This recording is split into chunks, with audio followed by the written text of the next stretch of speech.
temporada boa. A gente fez um levantamento bacana aqui também, todos os campeonatos brasileiros desde 2003, desde o começo dos pontos corridos, para ver quantos campeões brasileiros foram campeões estaduais no mesmo ano. Resultado, 8 dos 19 campeões brasileiros tinham sido campeões estaduais. A gente tem o Atlético Mineiro de 2021, Flamengo de 2020, Flamengo de 2019 também, aí 3 anos seguidos que o campeão estadual é também campeão brasileiro. Depois tem o Corinthians de 2017, o Cruzeiro de 2014, o Fluminense de 2012, e aí antes de 2012, pouquíssimos, só o Flamengo em 2009 e o Cruzeiro em 2003, lá na primeira edição dos pontos corridos. Ou seja, só 42% dos times campeões brasileiros tinham levantado o caneco no estadual. Já dá pra gente ver que muitas vezes não quer dizer muita coisa, né?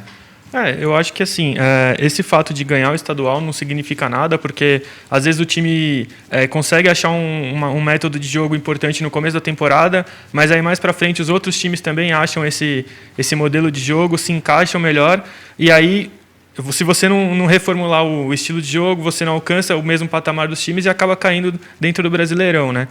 Então não significa muita coisa. Claro, você começar uma temporada com o título é importante, é muito legal, você diminui muito a pressão da torcida para o começo da temporada, mas como foi o São Paulo ano passado, a gente percebeu, que a gente ia falar mais São Paulo mais para frente. Foi campeão estadual, não fez uma campanha boa no Brasileiro, a torcida segurou a pressão por algum tempo no começo, mas depois já começou a cobrar resultado, cobrar uma melhor posição no campeonato. Então, assim, Crespo demitido, né? Que tinha exatamente. Sido, a gente vai entrar mais a fundo do São Paulo em breve. Então, assim, você ser campeão é importante, porque qualquer título eu acho que é importante, você, além de fatores financeiros, né? Mas não significa muita coisa ao longo da temporada em questão de pressão de torcida, pressão interna, da mídia, da imprensa também. Então, eu acho que não significa muita coisa, não. Para mim, o estadual para os times grandes é um baita de um tiro no escuro, porque ou você acerta, que é o título, ou você erra e é esculhambado pela torcida.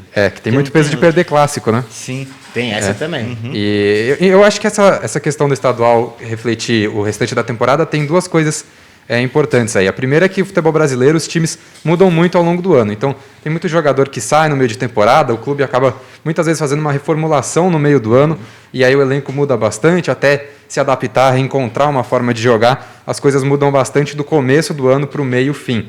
E eu acho que vai ter uma tendência aí de mudança, né, nessa lista que você falou dos times campeões de estadual e campeões brasileiros.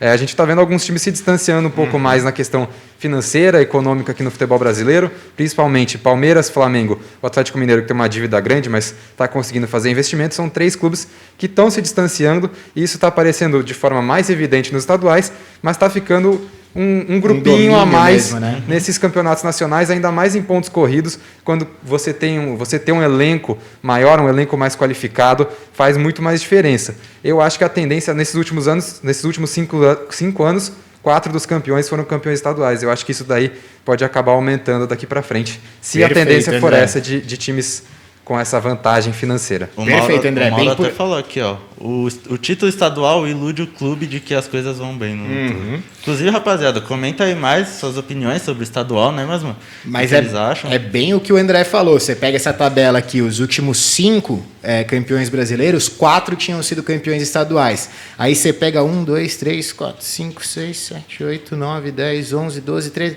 Dos últimos 14 antes desses 5, só 4 tinham sido campeões estaduais. Então tem muito disso também, de um novo domínio aí no futebol brasileiro, de times que têm se destacado e tendem cada vez a ganhar mais títulos. Bom, vamos falar de Paulistão especificamente. A gente mostrou essa conta dos campeões brasileiros. Vamos falar um pouco sobre o desempenho dos campeões paulistas no Campeonato Brasileiro, desde 2010. A gente pega aqui, de 2010 a 2012, o Santos foi campeão paulista, tricampeão paulista, terminou o Brasileiro em 8º, em 10º e em 8º.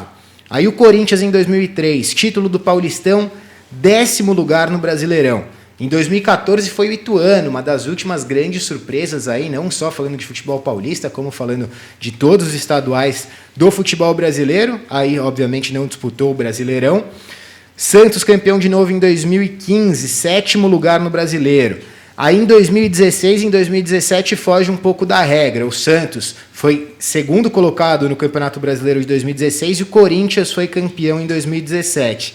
Aí desde então, Corinthians campeão em 2018, 13º no Brasileiro. Em 2019, Corinthians também campeão paulista, 8º lugar no Campeonato Brasileiro. Em 2020, Palmeiras, 7º no Brasileirão. E em 2021, o caso do São Paulo, que é o que a gente vai explicar daqui a pouco para vocês, foi o campeão paulista, quebrou um jejum de 9 anos e foi só o 13º colocado do Campeonato Brasileiro, brigou contra o rebaixamento por boa parte do campeonato. Então é mais um fator aqui que indica bastante que muitas vezes o título estadual pode não querer dizer absolutamente nada. Exatamente. Você pega um levantamento que em 12 anos, em 5 desses anos, o campeão paulista ficou fora do G10 do Brasileirão, você vê que talvez o Campeonato Paulista é o melhor estadual, é o mais competitivo, mas não tem o mesmo nível de dificuldade de um Campeonato Brasileiro. Porque o Campeonato Brasileiro tem 20 times que geralmente disputam título nos seus estaduais, então o nível é muito maior. Então você vê, o campeão paulista ficou fora do G10 em 5 vezes. Então é muito complicado a gente analisar o começo de temporada, porque é tudo muito novo e tem também o fator de calendário. Por exemplo, o Palmeiras estreou ontem porque vai jogar o Mundial, então puxou um jogo da 5ª rodada. O time está se preparando para o Mundial, não para o Paulista. Venceu ontem, jogou bem, mas de repente ele perde o interesse no estadual para focar em outras competições. De repente, se for campeão mundial, dá folga para os jogadores para fazer uma pré-temporada mais elaborada. Então eu acho que não é muito parâmetro os estaduais por conta disso.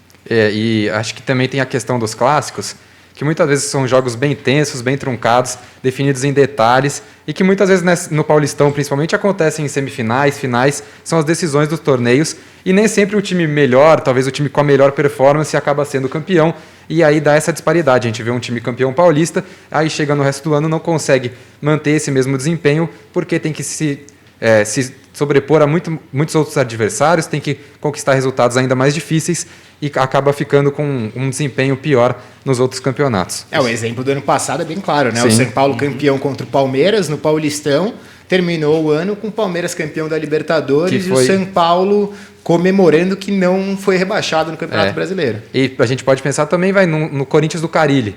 Era um time que se dava muito bem em clássicos, e aí por isso também acabava se dando bem no Paulistão, chegava sempre em final, foi campeão 3 vezes consecutivas, e aí no resto do ano, quando precisava se sobrepor a adversários mais frágeis, por exemplo, não conseguia bons resultados e acabava ficando em posições piores no Campeonato Brasileiro, como a gente falou aí na tabela que você passou. André, e aqui nessa tabela